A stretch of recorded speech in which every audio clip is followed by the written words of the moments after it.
This is the second lesson of the 9th topic.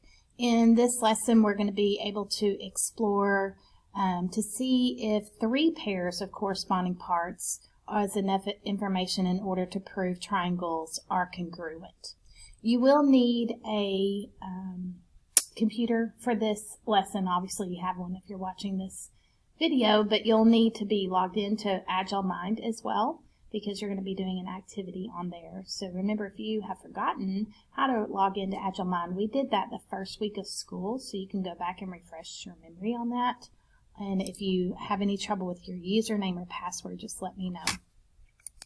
So yesterday we looked at 2 animations, and it was clear to us that just knowing one pair of congruent sides or angles was not enough information to prove that the 2 triangles were congruent. So if we only had one pair of sides that were congruent or one pair of angles, they obviously did not have to be congruent triangles with that minimal information.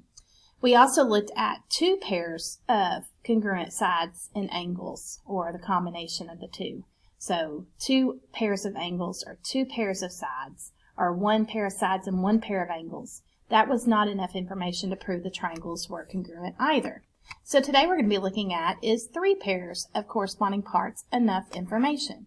So think for a minute, what are all the different possible combinations of having 3 corresponding parts of a triangle?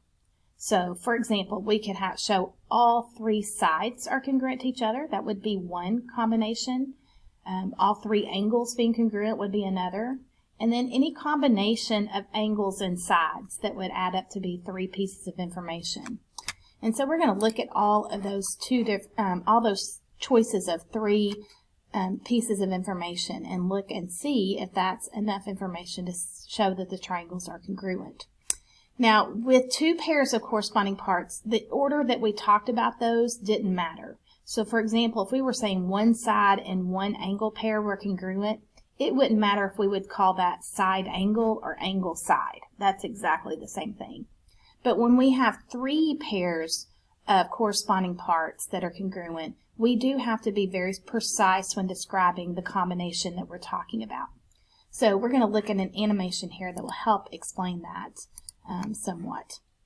So in this animation, we have 2 pairs of congruent sides. So we have one pair that has 1 tick mark, another pair that has 2 tick marks, and then we have 1 angle pair that's congruent, shown with the arc here. Now this angle here is called the included angle of those 2 sides, because it takes those 2 sides to make that angle. And so on your notes here on number 1, it says you have 2 sides that are marked, and you're going to mark the angle that is considered the included angle in relation to these 2 sides. So these 2 sides make up this angle.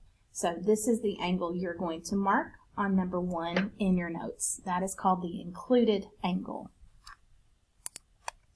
So this combination here, the 2 sides and the angle that's between them, which is called the included angle, would be a combination known as SAS. So that's our first combination that we want to be checking here in just a moment to see if it proves that triangles are congruent.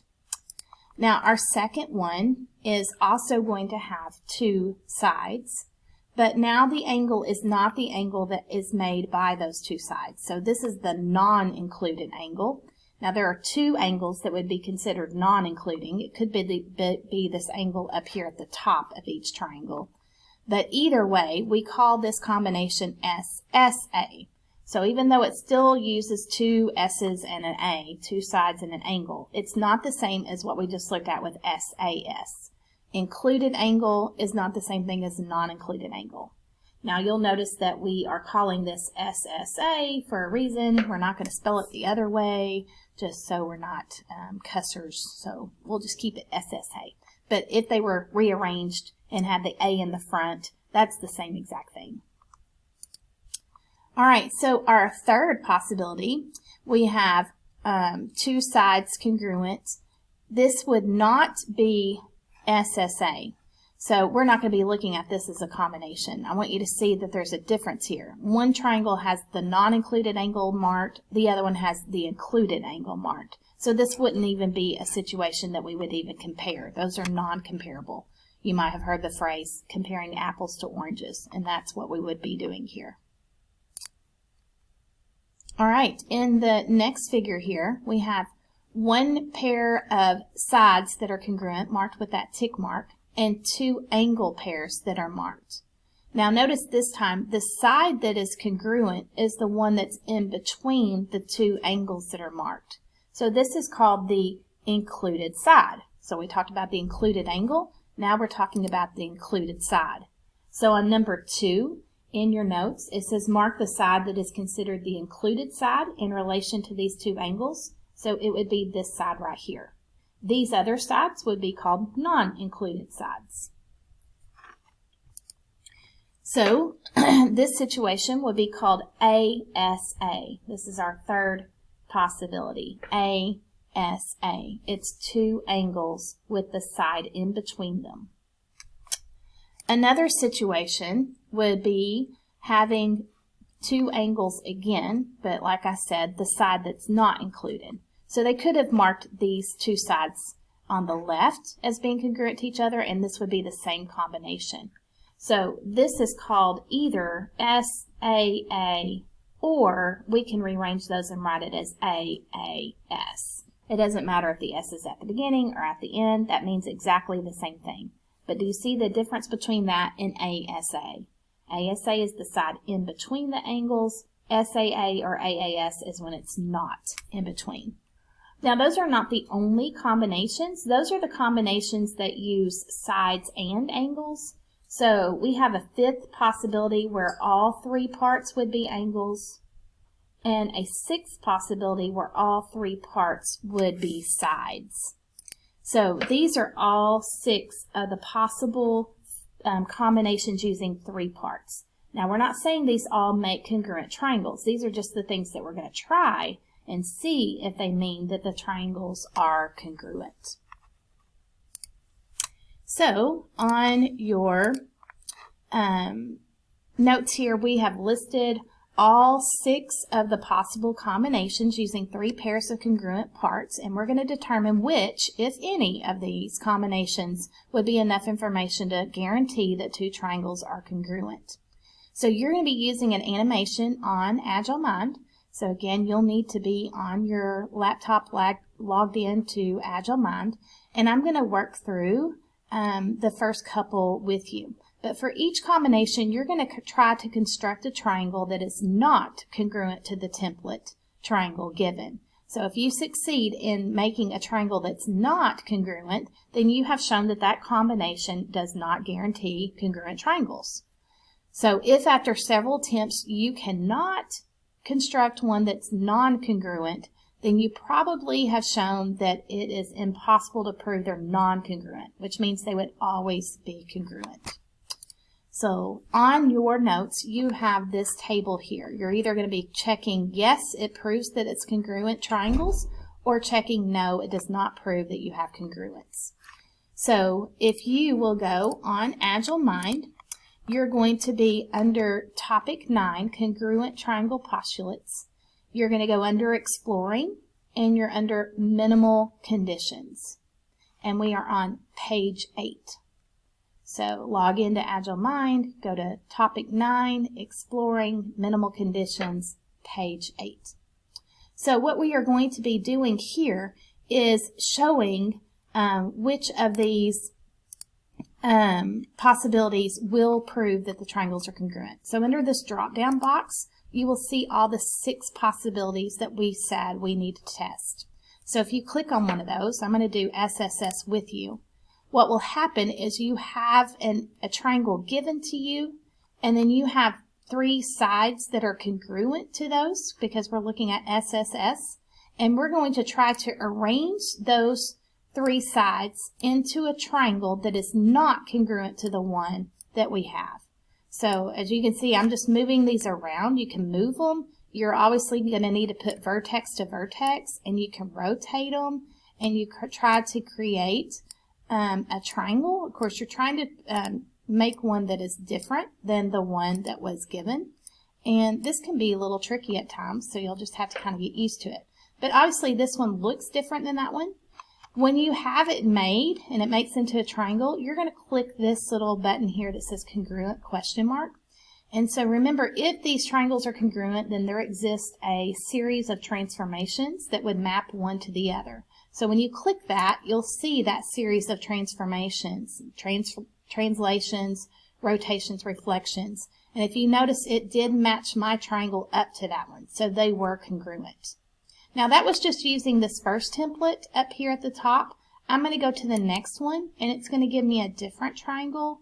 And here again are the 3 congruent sides. So I'm going to drag these, and again, I'm trying to make a triangle that's not congruent to the one that I have shown.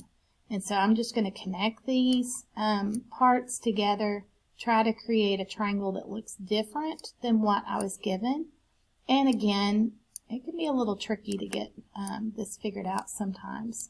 I'm not sure why that one went off the screen there. Let's just move these over.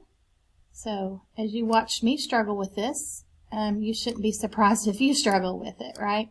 So it's not always the easiest to get it to do what you want it to do. I'm getting there. Let's see here. All right, I made a triangle. Looks, different, at least arranged differently. So when I press congruent, by George, they're congruent, aren't they? So now I'm going to go to the third template. Again, I'm just rearranging these sides, connecting vertex to vertex, trying to make a triangle different than the one that is shown. And if I can do that, then that means that this is not a shortcut for proving triangles are congruent. If I cannot do it, then it means it is. So there's a triangle formed with those 3 congruent sides. But again, transformations do map one to the other. So now I have one more template to try, this last one. So I'm going to rearrange these sides again. I need to bring it over. I'm going off my screen there. And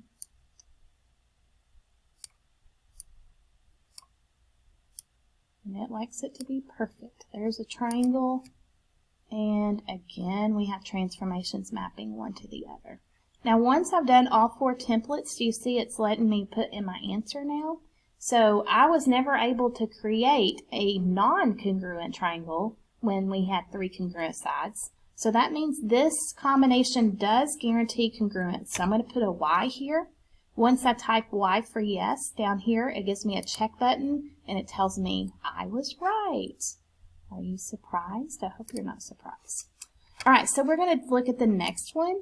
So I'm going to click down to AAA because this is a little bit different when you're given angles. So as you can see, I'm given angle measures but not any side lengths. So this one can be a little tricky. So I'm going to bring down this little blue angle. I have to bring this vertex of the second angle somewhere along this blue line. It doesn't matter really where, but I need to rotate it until the sides of one angle match up with the side of the other. Okay, so here's my third angle. I'm going to put it here and match. Whoops, I got to rotate it. Like I said, this is not the easiest thing you will do all day. Try to match up the sides. So using all 3 congruent angles, all 3 of these triangles angles are congruent to all 3 of these triangles angles. But do they appear to be congruent? Not really. Let's see if they are by pressing the congruence. Is there transformations that map one to the other? Nope.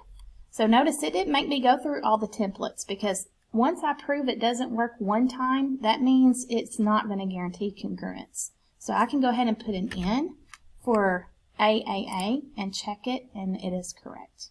Okay, so go ahead and do the other combinations and then start the second video to check your work.